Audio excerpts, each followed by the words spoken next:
Welcome to Maurya classes, आपका भरोसेमंद साथी। नमस्कार विद्यार्थी मित्रों, आप सभी का स्वागत करते हैं मौर्य क्लासेस में। विद्यार्थी मित्रों, ऑलरेडी हमने जमीन के बारे में बहुत अच्छे से डिस्कस किया हुआ था, जिसमें मैंने आपको बहुत डिटेल में समझाया था। लास्ट टाइम मैंने बताया था क्या कि भाई जमीन का निर्माण कैसे होता है। लास्ट टाइम मैंने क्या बताया था कि भाई जमीन का कैसे निर्माण होता है, मैंने उसके बारे में बहुत डिटेल बताया था। आज मैं आपको बताऊंगा कि एक्चुअल में जमीन क्या होता है। एक्चुअल में जमीन क्या होता है, आज हम उसके बारे में डिस्कस करेंगे। बड़ा जमीन किसे कहते हैं और जमीन का क्या मतलब होता है। यहां पर देखो जमीन की परिभाषा लिखा है। बड़ा क्या लिखा हुआ है कि पृथ्वी की पपड़ी की सबसे ऊपरी सतह अर्थात स्तर को जिसे हम लोग क्या कहते हैं, जमीन कहते हैं। जमीन किसे कहते हैं? जो पृथ्वी होती है, पृथ्वी की जो पपड़ी है, उसकी जो सबसे ऊपरी स्तर या सबसे ऊपरी सतह जो होता है, उसी को जमीन कहते हैं। जमीन में कौन कौन सी चीजें पाई जाती हैं? तो जिसमें वनस्पति का वृद्धि होता है, विकास के लिए अति आवश्यक है, जिसमें खनिज द्रव्य और अजैविक द्रव्य। एक खनिज द्रव्य होता है, दूसरा जैविक द्रव्य होती है, जबकि इनका अनुपात जो है जमीन का एक समान नहीं होता है। इस तरीके से अगर मैं दूसरी परिभाषा बताऊं जमीन की, जिसमें सेंद्रीय पदार्थ युक्त मूल चट्टान वनस्पति द्रव्य के मिश्रण से बने असंगठित पदार्थों की पपड़ी अथवा स्तर को हम लोग जमीन कहते हैं। और क्या होता है, जैसे मूल चट्टान के घिराव या निरपेक्षण के परिबल तोड़कर उसको बारीक कण बनाते हैं। जैसे कि ये चीज मैं आपको दिखाता हूँ। बड़ा कैसे देखो, देखो नीचे यहां तक देखो, पूरे के पूरे क्या बना हुआ है, चट्टान भरा हुआ है। इन चट्टानों को पहले क्या करते हैं, बड़ा देखो इस तरीके से टुकड़े टुकड़े में तोड़ता है, फिर और छोटे छोटे कण में क्या करता है, इसको तोड़ देता है, फिर और छोटे छोटे कण में क्या करता है, इसको तोड़ता है। बड़ा तो इस तरीके से क्या होता है, बड़ा यहाँ पर जमीन होता है। बड़ा तो बारीक कण बनाते हैं और इस चूर्ण से वनस्पति तथा जीव जंतु का विघटन और सड़ने से बने सेंद्रीय तत्व इसमें मिलते हैं। किसी के अंदर, जमीन के अंदर। ये सेंद्रीय तत्व वनस्पति के विकास के लिए बहुत इंपॉर्टेंट भूमिका निभाते हैं। वनस्पति जानते हो बड़ा क्या होता है, जैसे पेड़ पौधे हो गए, उनका विकास करने में ज्यादा इंपॉर्टेंट रोल प्ले करता है जमीन के अंदर का। ठीक है, आगे बढ़ते हैं। जमीन की उत्पत्ति का समय अंतराल, उस समय जलवायु के प्रभाव इतना महत्वपूर्ण और व्यापक था। उस जलवायु प्रदेश में अलग अलग प्रकार की चट्टानों से बनने वाली जमीन लंबे समय के अंतराल में एक ही प्रकार की होती थी। ठीक है, अर्थात एक ही प्रकार के मूल चट्टानों से अलग अलग जलवायु समय अंतराल से बनने वाली जमीन अलग अलग प्रकार की होती है। और जमीन भी कैसे होती है, अलग अलग प्रकार से होती है। मतलब पृथ्वी के जैसे चट्टान होते हैं, मूल चट्टान, और वो मूल चट्टान जल के कारण अलग अलग समय अंतराल में अलग अलग जमीन बनती है, तो अलग अलग प्रकार की जमीन होती है। जमीन के प्रकार और उसके रंग, उसके जलवायु और मूत्र चट्टान कण रचना, उपजाऊपन जैसे तत्वों को ध्यान में रख करके किया जाता है। मतलब अगर कहा जाए तो मतलब जमीन भी अलग अलग प्रकार की होती है, जो मैं आपको अभी डिस्कस करने वाला हूँ, अभी समझाने वाला हूँ कि एक्चुअल में जमीन के कितने प्रकार हैं। अच्छा, इसमें से पढ़ना क्या है, इसमें से ओनली फॉर आपको यही पता करना है कि जमीन किसे कहते हैं। बस आपको सिर्फ जमीन की परिभाषा याद करना है बस। और अगर आपसे पूछे जमीन के अंदर क्या क्या चीजें पाई जाती है बड़ा, तो वो चीज आपको याद है बड़ा, वो चीज आपको पहले से ही पता है। ठीक है, अब हम बात करेंगे बड़ा नेक्स्ट टॉपिक, हम पढ़ेंगे जमीन के प्रकार के बारे में, जो एग्जाम के पॉइंट ऑफ व्यू से बड़ा बहुत इंपॉर्टेंट है। इनमें से कोई एक समझाने के लिए बोलेगा या तो सब समझाने के लिए बोलेगा। तो आपको याद रखना, 3 नंबर के हिसाब से आपको लिखना है बेटा। सारे लिखने की जरूरत नहीं है, पढ़ाऊंगा सारा, पर आपको जो एग्जाम में उतना ही लिखना है जितना पूछा है। 3 नंबर में पूछा तो 3 नंबर में एटलीस्ट कम से कम बड़ा 6 से 8 पॉइंट लिखना, बस। इससे ज्यादा पॉइंट लिखने की जरूरत नहीं है, बट पॉइंट लिखना जो एक्चुअल में होना चाहिए बड़ा। ठीक है ना। चलिए, जमीन के प्रकारों को हम लोग समझते हैं, जो एग्जाम के पॉइंट ऑफ व्यू से बड़ा बहुत इंपॉर्टेंट बड़ा।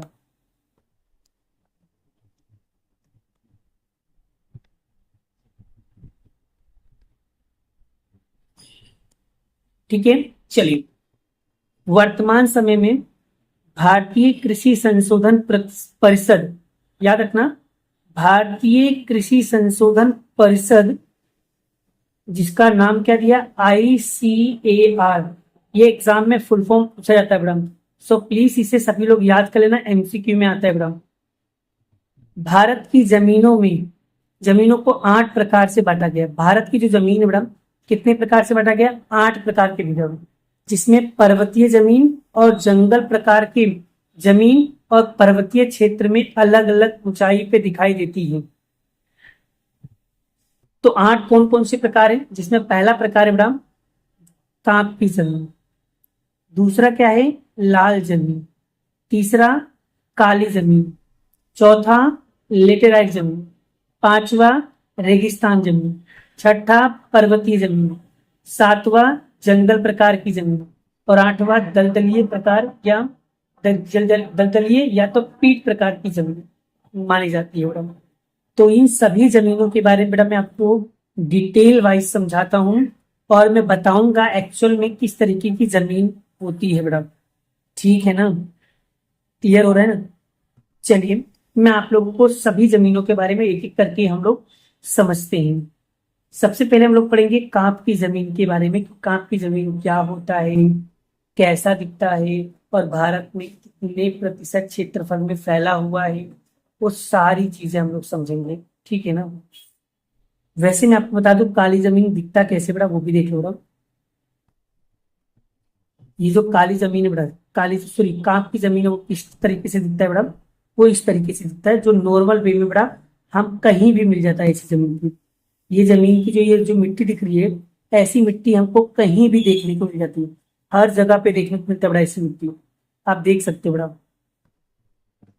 ठीक है।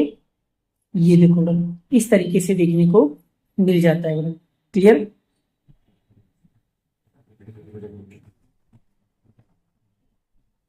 चलिए बड़ा पढ़ते हैं, अब आगे बढ़ते बेटा, क्या लिखा है बेटा,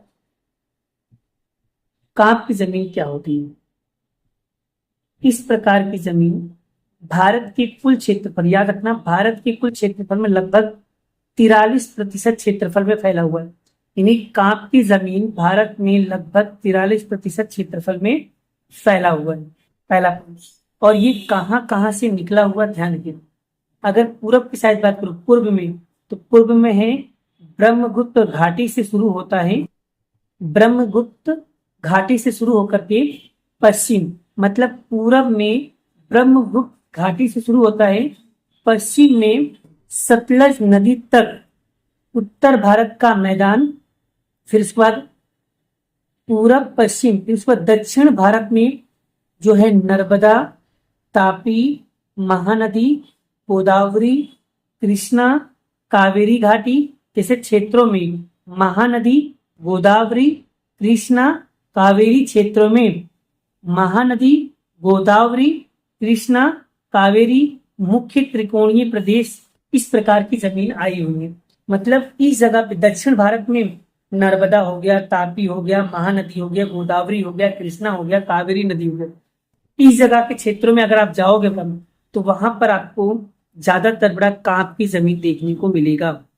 फिर से कैसे याद रखना है सर, कांप की जमीन भारत में लगभग 43% क्षेत्रफल में फैला हुआ है और ये पूरब से ब्रह्मपुत्र घाटी से शुरू होता है, पश्चिम में सतलज नदी के उत्तर मैदान में, उत्तर भारत के मैदान में, दक्षिण भारत के नर्मदा, तापी, महानदी, गोदावरी, कृष्णा, कावेरी जैसे क्षेत्रों में कांप की जमीन देखने को मिलती है। और कांप की जमीन का निर्माण नदियों के द्वारा की जाती है। किसके द्वारा? नदियों के निरपेक्षित कांप की आभारी होता है। इस जमीन में देखो बड़ा, कांप की जमीन के बारे में अगर देखो मैप में समझोगे तो देखो और अच्छे से क्लियर होगा। देखो ये रहा कांप की जमीन, ये जो येलो वाला पार्ट है बड़ा, ये जो वल्ले वाला पार्ट, ये सारी जगह क्या है मेरा, ये सारी जगह पे क्या है, कांप की जमीन है। ये एक्चुअल में नदियों के द्वारा इसका निर्माण होता है बेटा। और अच्छे से मैप को समझना तो ये रहा बेटा, मैप में समझो बेटा, जैसे कांप की जमीन है बेटा, ये बड़ा, तो यहाँ से देखो बेटा, यहाँ से ये जितने भी पार्ट है बेटा, ये सारे क्या है बेटा, हमारे कांप की जमीन पर। याद रखना है एग्जाम में मैप पूछते हैं और मैप में ये बताना होगा कि काली जमीन कहाँ कहाँ पर पाई जाती है। काली जमीन कहाँ पाई जाती है, काप की जमीन कहाँ पाई जाती है, लाल जमीन कहाँ पाई जाती है, लेटेराइट जमीन कहाँ पाई जाती है, पर्वतीय जमीन कहाँ पाई जाती है, रेगिस्तानी जमीन कहाँ पाई जाती है, उसके मैप आते हैं बेटा। सो प्लीज आप लोग बड़ा मैप अच्छे से करके जाना। मैप के लिए ऐसा होगा कि मैं अलग से एक वीडियो बनाऊंगा, एक सेपरेट वीडियो बनाऊंगा, जिसके अंदर बोर्ड के कुछ क्वेश्चन और इम्पोर्टेंट क्वेश्चन लेकर के मैं मैप भरना आपको सिखाऊंगा। ठीक है ना बेटा, मैप भरना आपको सिखा दूंगा तो आपको समझ में आ जाएगा। ठीक है ना, आगे बढ़े। चलिए अब बड़ा कांप की जमीन के कुछ लक्षण पढ़ लेते हैं कि एक्चुअल में इसमें क्या क्या पाया जाता है। तो कांप की जमीन के अंदर पोटास और फास्फोरस एसिड और चूने का प्रमाण ज्यादा देखने को मिलता है। इसका पहला लक्षण। भाई कांप की जमीन में क्या क्या देखने को मिलता है, कांप की जमीन में क्या क्या देखने को मिलता है, तो पोटास, फास्फोरस एसिड और चूने का प्रमाण ज्यादा देखने को मिलता है। और जबकि नाइट्रोजन और उस नमी की मात्रा का प्रमाण बहुत कम देखने को मिलता है। लेकिन नाइट्रोजन की जो नमी की मात्रा है बड़ा वो बहुत कम देखने को मिलता है। यदि इस जमीन में दलहन वर्ग की फसल ली जाती है, मतलब कांप की जमीन में ज्यादातर दलहन वर्ग वाले फसल ली जाती है। दलहन मतलब दाल वाले चीज की फसल ज्यादा ली जाती है, क्योंकि नाइट्रोजन की स्थिरता का प्रमाण को बढ़ाया जा सके इसलिए। इस प्रकार की जमीन में जैसे गेहूं हो गया, धान हो गया, गन्ना हो गया, पटसन हो गया, कपास हो गया, कलई हो गया, तिलहन जैसी फसल ज्यादातर कांप की जमीन में ली जाती है। तो आपसे पूछा जाए कि भाई कांप की जमीन में क्या क्या चीज लिया जाता है, तो यही सब चीजें याद रखना है। अच्छा, अगर मान लो कांप की जमीन के बारे में आपसे पूछा कि भाई कांप की जमीन के बारे में समझाइए या टिप्पणी लिखो, तो सबसे पहले क्या लिखोगे, तो भाई ये लिखोगे कि कांप की जमीन पूरे भारत में 43% क्षेत्रफल में फैला हुआ है।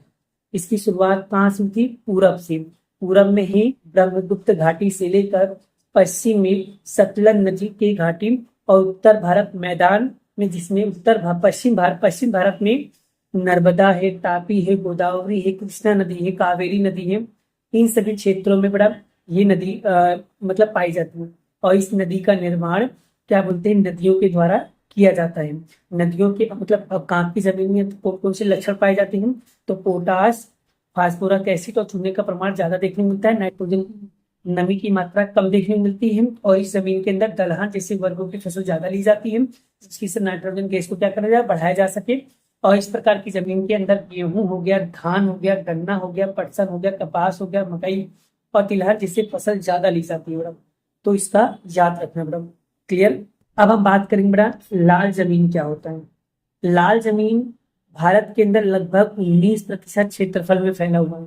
कितने प्रतिशत, 19% क्षेत्रफल में फैला हुआ, जो एग्जाम के पॉइंट ऑफ व्यू जो बहुत इंपॉर्टेंट है। भाई पूछ लेते हैं कि लाल जमीन भारत में कितने प्रतिशत क्षेत्रफल में फैला हुआ है, तो 19%। और ये शुरुआत कहाँ से होता है बड़ा, तो दक्षिण से।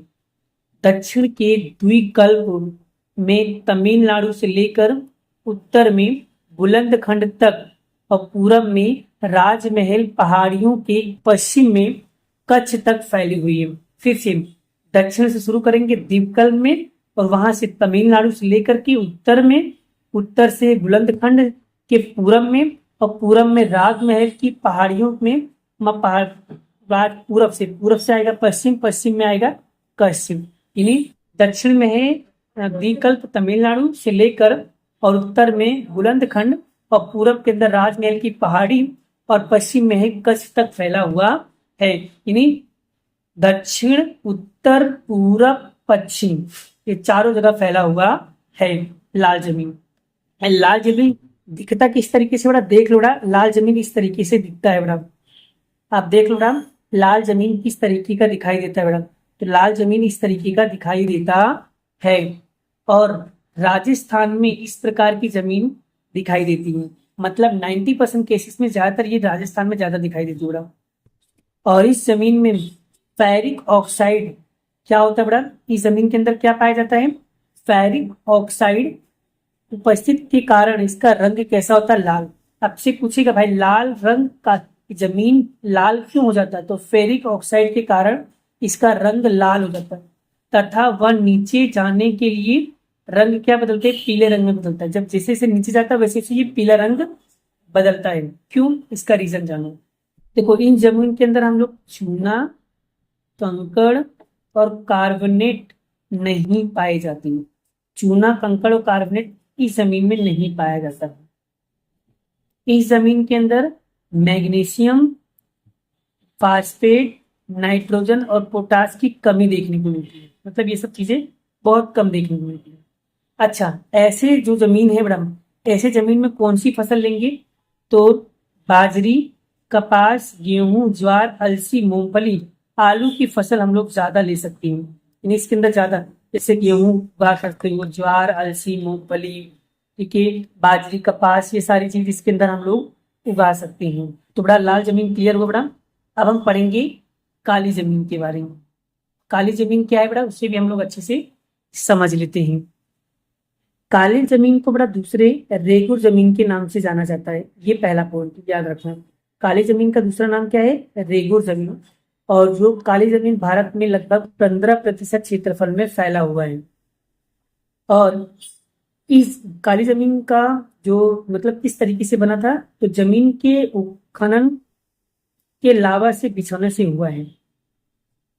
जो कहाँ कहाँ पर पाया जाता है जमीन, ये जमीन कहाँ देखने मिलती है, महाराष्ट्र में देखने मिलता है, पश्चिम मध्य प्रदेश में, आंध्र प्रदेश में और कर्नाटक जैसी जगहों पर यह काली जमीन देखने को मिलता है। महाराष्ट्र में, पश्चिम मध्य प्रदेश में, आंध्र प्रदेश और कर्नाटक में। और सूरत के अंदर भी देखने को मिलता है। कौन कौन सी जगह है, गुजरात में कौन कौन सी जगह पे, तो सूरत हुआ, भरूच, डांग, तापी, बड़ोदरा, यहाँ पर भी लाल जमीन देखने को मिलता है, काली जमीन देखने को मिलता है। और इस जमीन का निर्माण लावयिक चट्टानों और जलवायु की भूमिका से बना हुआ है। तो आप देख सकते हो ये जो फट रहा है ना बड़ा, ये किसके कारण हुआ, दक्कन के लावा के विसर्जन से हुआ है। तो इस तरीके से काली जमीन क्या होती है, फट जाती है बड़ा। तो काली जमीन इसी तरीके से, काली जमीन में क्या क्या चीजें होती है बड़ा, और काली जमीन में कौन कौन से फसल लेते हैं वो भी देखो। काली जमीन में बड़ा जैसे लोहा, चूना, calcium, potash, aluminium, magnesium, carbonate अधिक प्रमाण में देखने को मिलता है। और याद रखना बड़ा, यही काली जमीन से लोहा बनता है। चूना, कैल्शियम, पोटास, एल्यूमिनियम, मैग्नीशियम सब काली जमीन से बनाया जाता है। इसका उपजाऊपन बहुत अच्छा माना जाता है। इस जमीन में नमी की संग्रह शक्ति काफी अच्छी होती है, क्योंकि नमी सूखी हो जाती है और दरार और भंग पड़ जाता है। और इससे क्या, फसल बहुत अच्छी होती है। इसमें जैसे इस जमीन के अंदर हम लोग कपास, अलसी, सरसों, मूंगफली, तंबाकू, उड़द की जैसे दलहन जैसे फसलें हम लोग इसमें खेत में कर सकते हैं। कपास की फसल के लिए विशेष रूप अनुकूल होने वाला जमीन को हम लोग कपास की जमीन के रूप में भी जानते हैं। यानी काली जमीन को हम लोग कपास की जमीन भी कहते हैं। क्यों, क्योंकि कपास के लिए सबसे ज्यादा फेमस जमीन माना जाता है बड़ा। क्योंकि काली जमीन के अंदर सबसे ज्यादा कपास बोया जाता है बड़ा, सबसे अधिक मात्रा में। इसलिए हम लोग काली जमीन को कपास की जमीन के रूप में भी जानते हैं। अब बड़ा कपास कैसा होता है बड़ा, अगर आपको नहीं पता तो ये बड़ा, कपास से ही हम लोग रुई बनती है। और यही रुई से बड़ा हम लोग जो कपड़े पहनते हैं ना बड़ा, वो कपड़ा वगैरह जो कॉटन वगैरह का होता है वो कपास से बना हुआ होता है। ठीक है, ये इसी को बोलते बड़ा कपास। तो काली जमीन को कपास के नाम से भी जाना जाता है। एंड चौथा क्वेश्चन बड़ा, लेटेराइट जमीन जिसके पड़खाऊ जमीन से नाम जाता है। जैसे इसके बारे में समझते बड़ा, लेटेराइट जमीन इस तरीके से दिखता है बड़ा, एक्चुअली में थोड़ा सा हल्का लाल होता है, पूरा लाल नहीं होता, हल्का लाल होता है। इस जमीन का नाम लैटिन भाषा से लिया गया, जिसका नाम था लेटर। लेटर पर से लैटिन बना, और ईंट पर से पड़ा हुआ है। किस पे से पड़ा हुआ है, ईंट, जो ईंटा होता है ना उसके नाम से पड़ा हुआ है। लाल रंग लोहे ऑक्साइड के कारण होता है। इसका मेन, ये लाल क्यों होता है, लोहे ऑक्साइड के कारण इसका रंग लाल हो जाता है। ये जमीन भिगोने के मक्खन की तरह मुलायम होता है और सूखे और कड़ी बन जाती है। सूखी और नमी युक्त जलवायु परिवर्तन से सिलिकान पदार्थ का निवारण का निर्माण होता है। यहाँ भारतीय द्विकल्पीय पठारी पेड्रेस में ऊंचाई वाले भागों पे ज्यादा देखने को मिलता है, यानी पहाड़ी इलाके में लेटेलाइट जमीन ज्यादा देखने को मिलती है। इस प्रकार की जमीन में जिसे लोहा, तत्व, पोटास और एल्यूमिनियम का प्रमाण ज्यादा देखने को मिलता है। जमीन का उपजाऊपन थोड़ा सा कम होता है, परंतु इसमें खाद डालकर कपास, धान, रागी, गन्ना, चाय, कॉफी, काजू ये सारे फसल अगर हमको उगाना हो तो हम बहुत आसानी से लेटेराइट जमीन के अंदर उगा सकते हैं। और इस जमीन को पड़खाऊ जमीन के नाम से भी जाना जाता है। तो लेटेराइट जमीन बहुत इंपॉर्टेंट है, याद कर लेना बड़ा। लेटेराइट जमीन कहाँ से आया? लेटर पर से लेटिन शब्द आया। लेटिन जो है वो ईंट पर से बना हुआ है। इसका रंग लाल क्यों होता है बड़ा? लोहे ऑक्साइड के कारण इसका रंग लाल हो जाता है और ये मुलायम होता है और सूखा और कड़ी बन जाता है। और इसमें नमी के जलवायु के परिवर्तन के कारण सिलिकाय पदार्थ का निवारण से इसका निर्माण कराता है। और ये भारतीय द्विकल्पीय पठारी प्रदेश में और ऊंचाई वाले प्रदेशों में ज्यादातर देखने को मिलता है। इसके अंदर लोहा तत्व, पोटास और एल्यूमिनियम जैसे प्रमाण ज्यादा देखने को मिलता है।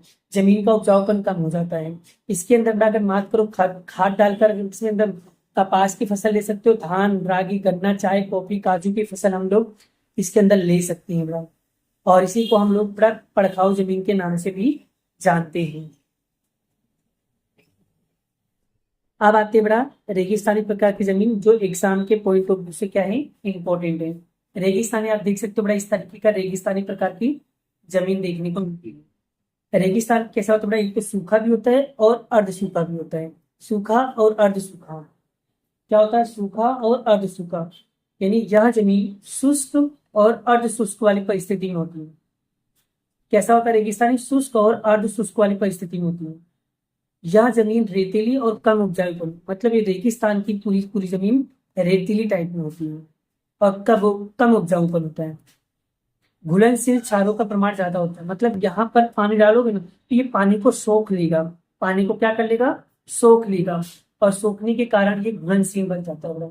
इसलिए घुलनशील क्षारों का प्रमाण क्या होता है? इसके अंदर बहुत ज्यादा होता है। और इस प्रकार की जमीन में कहाँ पर देखने मिलता है? ज्यादातर राजस्थान में, हरियाणा में और दक्षिण पंजाब में, ऐसे कुछ क्षेत्रों में देखने को मिलता है। 3 जगह, राजस्थान, हरियाणा और दक्षिण पंजाब में रेगिस्तान प्रकार की जमीन देखने को मिलता है। गुजरात के कच्छ और सौराष्ट्र के कुछ भागों में भी ऐसी जमीन देखने को मिलती है। सिंचाई की सुविधा में इसमें बाजरी, ज्वार की फसल, सिर्फ 2 फसल हम लोग इसमें बहुत अच्छे से कर सकते हैं, बाजरी और ज्वार। इसीलिए ना राजस्थान में, हरियाणा में, दक्षिण पंजाब के अंदर ज्वार और बाजरी की फसल बहुत अच्छी से ली जाती है, ठीक है, क्योंकि वो उसके लिए बेस्ट माना जाता है। अब हम पढ़ेंगे बड़ा पर्वतीय जमीन। पर्वतीय जमीन जो पहाड़ों के ऊपर होता है बड़ा, उसे पर्वतीय जमीन के नाम से जाना जाता है। जो देखो इस तरीके का बड़ा, देखो देख सकते हो, पहाड़ों पे बनाया गया जो जमीन होता है उसे पर्वतीय जमीन कहा जाता है। देख सकते हो बड़ा, इस तरीके की जमीन देखने को मिलता है बड़ा। जैसे यह जमीन हिमालय की घाटियों से ढलानों के क्षेत्रों में 2700 मीटर से लेकर 3000 मीटर तक की ऊंचाई पर पाया जाता है। यानी 2700 मीटर से 3000 मीटर तक की ऊंचाई पे ये जमीन पाई जाती है। इसलिए हम इसे पर्वतीय जमीन के नाम से जाना, क्योंकि ये पर्वत के ऊपर होता है। और कितने क्षेत्रफल में होता है बड़ा? 2700 से 3000 मीटर की ऊंचाई तक होता है। इसके स्तर वाले पतले और अपरिपक्व होते हैं। ये ज्यादातर असम में, दार्जिलिंग में, उत्तराखंड और हिमाचल प्रदेश में और कश्मीर में देखने को मिलता है। ऐसी जमीन कहाँ देखने को मिलता है? असम के अंदर और दार्जिलिंग में, और उत्तराखंड और हिमाचल प्रदेश और कश्मीर में ये जमीन देखने को मिलता है। 90% केसेस में आप देखो बड़ा, घर भी जमीन के ऊपर, पर्वत के ऊपर बनाया जाता है बड़ा। उत्तराखंड हो गया, हिमाचल प्रदेश हो गया, कश्मीर हो गया, असम, दार्जिलिंग। हिमालय की सामान्य ऊंचाई के भागों में, जिसमें देवदार, चीड़ और पाइन जैसे वृक्ष देखने को मिलेंगे बड़ा। मतलब यहाँ पर ज्यादातर कौन से पेड़ देखने को मिलेंगे बड़ा? देवदार, चीड़ और पाइन। ये रहा बड़ा, देखो चीड़ इस तरीके का होता है बड़ा। चीड़ के पेड़ इस तरीके दिखते हैं बड़ा। कभी आपने देखा होगा चीड़ के जो पेड़ होते हैं बड़ा इस तरीके से दिखते हैं, ठीक है, क्लियर। अब आते बड़ा नेक्स्ट, जंगल प्रकार की जमीन। जंगल प्रकार मतलब होता है बड़ा, इस तरीके के जंगल में अलग अलग प्रकार के क्या होते हैं बड़ा, आपको जमीनें देखने को मिलता है, इसलिए हम उसे जंगल प्रकार की जमीन कहते हैं। इस प्रकार की जमीन हिमालय सुंभुम वनों में 3000 मीटर से 3100 मीटर की ऊंचाई के बीच में सह्याद्री, पूर्वी घाट और मध्य हिमालय तराई वाले क्षेत्रों में देखने को मिलता है। वृक्षों के गिरे हुए पत्तों को भूस्ता ढकी रहती है, मतलब इसमें बहुत सारे जंगल के पेड़ होते हैं ना, वो पेड़ के पत्ते जब नीचे जमीन पे गिरते तो वो उससे ढक जाते हैं और ढकने के कारण उसके रंग क्या हो जाते हैं, अलग अलग कलर में बदल जाते हैं, काला, नीला, पीला, हरा। ये पत्तों के गिरने के कारण हो जाते हैं, जब उसके अंदर सड़न पैदा हो जाती है तब। तो ये पत्ते सड़ने और सेंद्रीय पदार्थ के प्रमाण बढ़ने से जमीन के ऊपरी स्तर काला बना हुआ होता है। जो जमीन निचले स्तर पे जाते हैं वो नीले या तो लाल रंग के हो जाती हैं। या जमीन में चाय, कॉफी और गरम मसाले, गेहूं, मक्का, जौ और धान इत्यादि फसल इसके अंदर ली जाती है। तो याद रखना, चाय, कॉफी और गरम मसाले भी, और गेहूं, मक्का, जौ और धान भी फसल। यहाँ जमीन अत्यधिक मर्यादित क्षेत्र में, मतलब सब जगह पे ये नहीं पाया जाता, कुछ जगहों पे पाया जाता है। जैसे यहाँ पर बताया गया बड़ा, ये हिमालय जैसे तराई वाले क्षेत्रों में देखने को मिलता है। अब हम बात करते हैं बड़ा दलदलीय जमीन, जो पीट प्रकार की जमीन होती है। इस प्रकार की जमीन नमी क्षेत्रों में जैविक पदार्थ के रूप में संचय विकसित होती है। ये वर्षा ऋतु में यहाँ जमीन में पानी में डूब जाती है, पानी में डूबती रहती है, मतलब क्योंकि जब ज्यादा पानी बरसता है बड़ा, तो ये जितनी भी जमीन देखो यहाँ पर पानी के अंदर क्या हो जाता है, डूब जाता है। इसे दलदलीय बोलते हैं। और एक बार जो इंसान दलदल में फंस जाता है वो निकल नहीं सकता, वो अंदर ही घुसता चले जाता है, इसलिए हम उसे दलदलीय, क्योंकि ये पानी में डूबा हुआ जमीन होता है, एकदम पानी में। कि जब बरसात पड़ती है बड़ा, तो सारी जमीन क्या होती है, पानी के अंदर डूब जाती है। पानी उतरने में इसमें धान की कृषि की जाती है, मतलब जितना ज्यादा पानी होगा, याद रखना, फसल उतनी ज्यादा अच्छी होगी। तो यहाँ पर धान की फसल ज्यादा होती है। जैविक पदार्थ और क्षारों की बहुलता और फास्फेट, पोटास की कमी यहाँ पर होती है। ऐसी जमीन उड़ीसा, पश्चिम बंगाल, तमिलनाडु के किनारे भागों में, उत्तर बिहार और मध्य भाग उत्तराखंड जैसे अल्मोड़ा जिले में पाई जाती है। यहाँ जमीन भी बहुत कम जगह पाई जाती है। उड़ीसा में, पश्चिम बंगाल में, तमिलनाडु में और बिहार में और उत्तराखंड में और अल्मोड़ा जैसे जिलों में पाई जाती है। और बड़ा कल के लेक्चर में बड़ा मैं आप लोगों को पढ़ाऊंगा जमीन के कटाव, इन्हें जमीन का कटाव किस तरीके से होता है, ये लेक्चर बड़ा मैं आपको कल के लेक्चर में पढ़ाऊंगा। आज हमने जो पढ़ाया है वो सिर्फ और सिर्फ पढ़ाया है जमीन के प्रकारों के बारे में पढ़ाया है। जमीन के प्रकारों के अंदर कौन कौन सी चीजें इंपॉर्टेंट है पहले वो बता देना। एक पर्वतीय जमीन आपको अच्छे से पढ़ लेना है बड़ा, और एक रेगिस्तान प्रकार की जमीन पढ़ लेना है, एक लेटेलाइट जमीन, और आपको एक काली जमीन पढ़ना है, और एक आपको लाल जमीन पढ़ना है। लाल जमीन और दूसरा आपको पढ़ना है बड़ा यहाँ पर कांप की जमीन। ये जमीनों के बारे में अच्छे से आपको क्या करना है, पढ़ लेना था, कि ये टॉपिक ही बहुत इंपॉर्टेंट है। इसमें अलग अलग अगर आपसे पूछता है तो खाली कांप के बारे में पूछेगा, या लाल के बारे में पूछेगा, या काली के बारे में पूछेगा, या लिटिलाइट, या रेगिस्तान, या पर्वतीय। तो इनमें से कोई भी पूछेगा तो एक एक करके ही पूछेगा। सारा पूछेगा तो वेटेज बढ़ा देगा, पर ट्राई करना कि एक एक करके याद करो तो जल्दी याद होगा। और याद रखो, रट्टा नहीं मानना है बड़ा, कॉन्सेप्ट को समझना है। इसे काली जमीन क्षेत्र कितनी प्रतिशत क्षेत्र में पाई जाती है, इस कौन कौन सी जगह पाई जाती है, इसके क्या क्या लक्षण है, खाली आपको वही याद रखना है। लाल जमीन भी कौन से क्षेत्र में पाई जाती है, कहाँ कहाँ पाई जाती है, और इसके क्या लक्षण है, इसके अंदर क्या क्या देखने को मिलता है, कौन कौन सी फसल ली जाती है, वो याद रखना है। काली जमीन भाई दूसरा नाम क्या है, काली जमीन कितने प्रतिशत क्षेत्रफल में पाई जाती है, काली जमीन में क्या क्या पाया जाता है, और काली जमीन में कौन कौन सी फसल ली जाती है। आपको सिर्फ वही सारी चीजें याद रखनी है बड़ा, मतलब समझ में आ गया ना, मतलब मैं जो कह रहा हूँ उसी तरीके से याद करोगे बड़ा। देखो बड़ा, सारे सेंटेंस याद करने की जरूरत नहीं, आप खाली कहानी की तरफ से याद करिए। और सिर्फ में बड़ा आपको पूरा डिट्टो लाइन टू लाइन लिखने की जरूरत नहीं है, आपको जो कॉन्सेप्ट क्लियर है ना, खाली वही चीजें आपको याद करना है। सिर्फ आप एक काम करो बड़ा, अगर आप मेरी वीडियो को सुनते हो ना, सिर्फ सुनते हो, एक ही वीडियो मतलब एक ही क्वेश्चन को अगर 2 से 3 बार सुन लेती हूँ, मैं आपको वादा करता हूँ, अगर मेरी एक मतलब जैसे कांप की जमीन है, तो काप की जमीन को अगर 2 से 3 बार अगर सुन लेते हो मेरी वीडियो को, पढ़ना नहीं है, सिर्फ सुनना है।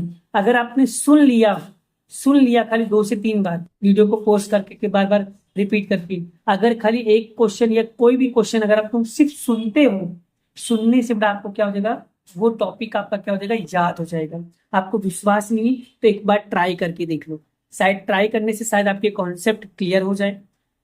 ठीक है, किसी भी देखो एसएस में बड़ा कोई भी चीजों को रट्टा मत मारिए, समझने की कोशिश कीजिए, सच में बड़ा सारे टॉपिक्स आपके क्लियर हो जाएंगे।